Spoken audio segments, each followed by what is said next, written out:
Station 7 présente Ils font le Sud.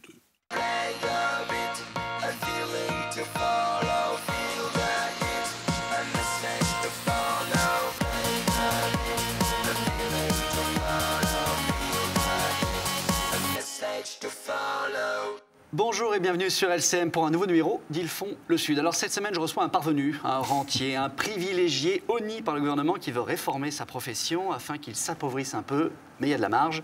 Jean Coulon est notaire et il occupe le poste de vice-président de la Chambre des notaires des Bouches-du-Rhône. C'est bien ça? C'est bien ça, vice-président. La Chambre des notaires, c'est pas une chambre de bonne, hein, c'est plutôt une suite royale dans un palace parisien, non? Ah non, c'est la Chambre des notaires, c'est une de nos institutions dans la hiérarchie de nos normes internes. On a le Conseil supérieur du notariat et puis départementalement, on a la Chambre des notaires, chambre disciplinaire. D'accord, très bien. Je ne sais pas ce que ça veut dire, mais c'est intéressant. Quand tu lis partout que vous gagnez trop d'argent, que vous êtes des rentiers, je l'ai dit un peu en plaisantant, que vous êtes des héritiers parfois, ça te fait quoi? Ça te blesse? C'est faux? Bien sûr que ça me blesse. Bien sûr que ça me blesse. C'est faux. Ça me blesse et on s'est trouvé extrêmement dépourvu lorsqu'on a été attaqué au mois de juillet dernier par Arnaud Montebourg. Arnaud Montebourg, effectivement. Qui était alors ministre de l'Économie. Qui était alors ministre de l'Économie et qui nous a attaqué sur ce sujet-là, nous laissant peu de marge de manœuvre pour nous défendre. Pour défendre ce que l'on était, ce que l'on représentait dans notre société. Et effectivement, il a fallu remonter cette pente-là parce que l'opinion publique, bien entendu, s'est arrêtée sur ces propos de rentier. Est-ce que c'est pas vrai? Parce que moi, je connais des notaires. Le père était notaire, il a transmis l'étude à son fils, et puis il a transmis son... Voilà. Ça existe, ça? C'est une image. C'est bien sûr terminé aujourd'hui. Il y a encore des enfants de notaires, mais qui n'a pas rêvé dans ses affaires, ses propres affaires, son propre commerce, de voir succéder son fils, sa fille? Ça existe encore, ça représente entre 20 et 25% des jeunes qui s'installent aujourd'hui. Et ils s'installent d'ailleurs en rachetant bien souvent leurs charges à leur père. Donc il n'y a pas de cadeau là-dessus. Et ils les rachètent à des prix d'ailleurs, ce que l'on ignore souvent, qui sont des prix imposés par la chancellerie, notre autorité de tutelle. Donc il n'y a pas vraiment de cadeau. Voilà, ce que tu dis, c'est que ce qui existe chez les notaires, il existe aussi pour les chefs d'entreprise, chez les commerçants, qui transmettent leur commerce à leurs enfants. En tant que père ou mère, on ne peut qu'aspirer à ce que son fils ou sa fille reprenne la suite. Alors, il faut quand même rappeler que le revenu moyen d'un notaire, ça c'est les chiffres officiels, sont de 19 000 € par mois. Pourquoi refuser une réforme alors que la France entière fait des sacrifices? On est même allé jusqu'à taxer les footballeurs richissimes avec une taxe à 75%. Alors on ne refuse rien. On ne refuse rien. Si on les écoutait, on verrait qu'on ne refuse rien. D'abord, les chiffres annoncés, on ne va pas faire un débat de chiffres, ce n'est pas le lieu.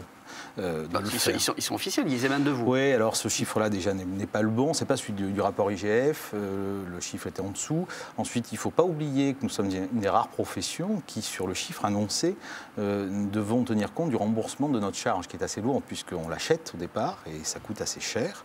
Donc il faut savoir que sur 15 à 20 ans, ce chiffre est très largement décoté par la charge de remboursement mensuel des prêts. Et, donc ce chiffre est très loin de la réalité économique de ce qui va rester dans la plupart de la poche de chacun des notaires. Alors, bon, ok, donc les chiffres ne sont pas exacts, etc. Il reste que, tu ne peux pas le nier, ça, la France entière souffre, est en crise, les Français doivent payer beaucoup plus d'impôts qu'avant pour rembourser une dette abyssale. On a l'impression que tout le monde s'y met et que, en tout cas, c'est comme ça que le public a pu le vivre. On a l'impression que les notaires disent non, nous, non. Non, on ne veut pas, nous. Laissez-nous. C'est une impression, une très mauvaise impression. Ce n'est pas du tout notre propos. D'ailleurs, en 10 ans, 12 ans, nous avons augmenté notre nombre de prêts de 30%, justement pour donner et permettre un accès plus important à des jeunes, à notre profession. C'est insuffisant, c'est certain. C'est là notre erreur. Il faudrait encore que l'on augmente ce que l'on est prêt à faire. Ça fait partie des contre-propositions qu'on a mis en œuvre dès cet été. Donc, nous allons augmenter notre nombre, partager un petit peu cette richesse-là. Après, nous sommes des chefs d'entreprise. Il ne faut pas que le sujet reste tabou. On est là aussi pour faire tourner nos boîtes. Nous employons presque 50 000 personnes. Pratiquement 10 000 notaires, 9 500 qui emploient pratiquement 50 000 personnes. C'est une vraie richesse, une vraie entreprise, le notariat. Voilà, donc une fois qu'on a donné ces chiffres, on s'aperçoit qu'on fait tourner la baraque, comme on dit, et il n'y a pas de raison qu'on nous le reproche. On a parfois aussi l'impression que vous êtes déconnecté du peuple, enfin en tout cas des réalités que vivent peut-être des gens qui gagnent beaucoup moins bien leur vie que vous. Ouais. Est-ce que vous n'êtes pas déconnecté de la réalité, de leur réalité? Non, on n'est pas déconnecté de leur réalité. Il faut être rentré une fois dans une étude de notaire et avoir affaire à un notaire pour comprendre un petit peu ce qui s'y passe. On a à peu près 20 millions d'usagers qui chaque année poussent la porte de nos études. Ces gens-là sont assez grandement satisfaits de notre service. Des sondages ont été faits, là encore pas de chiffres en avant, mais ils sont pas loin de 90%. Quand même, c'est un chiffre qui est éloquent, il faut en parler. Donc ça prouve que, sauf que, effectivement, il y a tout un tas de personnes qui ne sont jamais entrées chez un notaire et qui n'ont de lui, finalement, que l'image que la presse, les médias, parfois nos ministres, veulent bien leur donner. D'accord. Alors, en même temps, avec ce mouvement de colère qu'on n'avait jamais vu, on a vu des notaires debout sur des camions. À un moment, on se demandait si vous n'alliez pas faire des merguez aussi, avec des slogans d'habitude réservés à la CGT.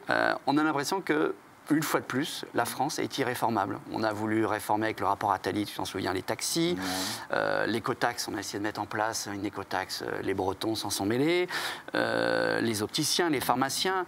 On a l'impression que dès qu'on touche à des privilèges, ou en tout cas à certaines choses, c'est la révolution, les gens descendent dans la rue. On ne touche pas à des privilèges. Certainement la France, mais c'est un débat bien plus large qui me dépasse moi, simple notaire ou représentant de ma profession aujourd'hui, c'est un débat qui est bien plus large. On est vraisemblablement à la fin d'un système et on est peut-être à l'aube d'une nouvelle société qui est en train de se fonder. Nous devons nous imposer dans cette nouvelle société, nous les professions réglementées. Pourquoi nous sommes réglementés? Pas pour notre plaisir, pas pour notre confort.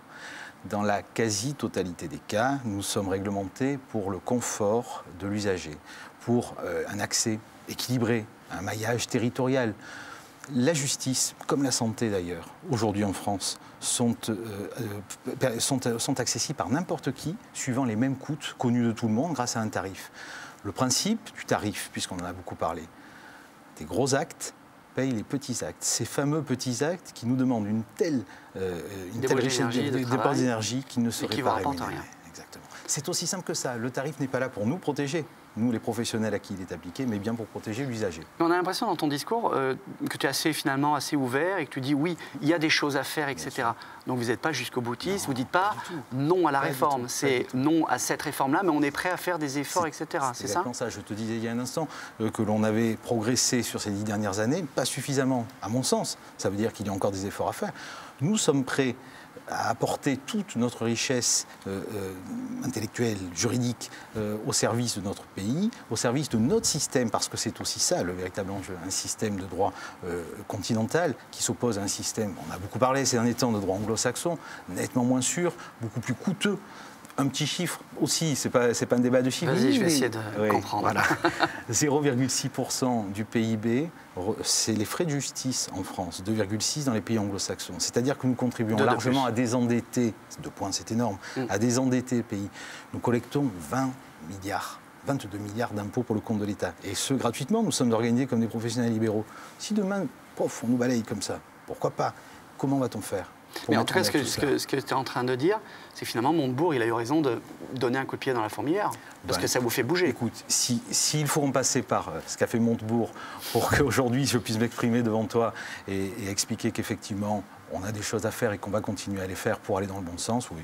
Et aujourd'hui, alors quoi, vous avez gagné, on a l'impression que Valls, ça y est, a reculé un peu devant vos mobilisations. Aujourd'hui, une table, c'est une table des débats, c'est ouverte. Nous y sommes conviés, ce qui est le point le plus important. Rien n'est acquis dans tous les sens du terme. Il va falloir travailler, mais je pense que les pouvoirs publics ont compris qu'ils avaient besoin de nous. Qu'ils étaient peut-être allés trop loin. Tout à fait. Donc en fait, vous n'êtes pas contre. On peut réformer. On peut réformer pour s'adapter, bien sûr. On n'est pas contre, on n'est pas figé, on n'est pas d'un autre temps. Je ne suis plus, tu le vois, le notaire poussiéreux dont on veut bien parler. Non. On essaye d'être décontracté. Tu as les cheveux gris quand même. Merci. Il y a des pays où il n'y a pas de notaire. Tu en parlais dans les pays anglo-saxons, notamment aux États-Unis. Il n'existe pas de notaire. C'est les travailleurs. Il existe le notaire, mais il a un rôle simplement. Il n'a pas le même rôle. Voilà. Et ça marche plutôt pas mal. Alors ça marche plutôt pas mal. Tu as un contentieux sur 3 actes. C'est-à-dire, lorsque tu achètes un bien, une fois sur 3, tu vas terminer l'exécution de ton contrat devant les tribunaux. C'est vrai, ça, c'est pas des chiffres non, c'est pas des chiffres. Suivant les pays anglo-saxons, entre 1 sur 3 ou 1 sur 5. Nous avons un contentieux sur 1100 actes soumis à publicité foncière. Donc en fait, avec vous, on est tranquille, il n'y aura pas de problème derrière. Nous sommes un peu plus lents au démarrage, un peu plus longs à mettre en œuvre, parce qu'on assure la sécurité de notre contrat et on va l'accompagner, de sorte qu'il n'y aura que très rarement des contentieux derrière. Bon, c'est merveilleux alors. Oui, c'est pour ça qu'on vient le dire. Bon, bah écoute, dernière question, t'as pas 100 balles? On en parle. Bon, merci en tout cas, Jean, d'être venu nous expliquer tout ça. Et moi, je vous donne rendez-vous la semaine prochaine pour un nouveau numéro d'Ils font le Sud.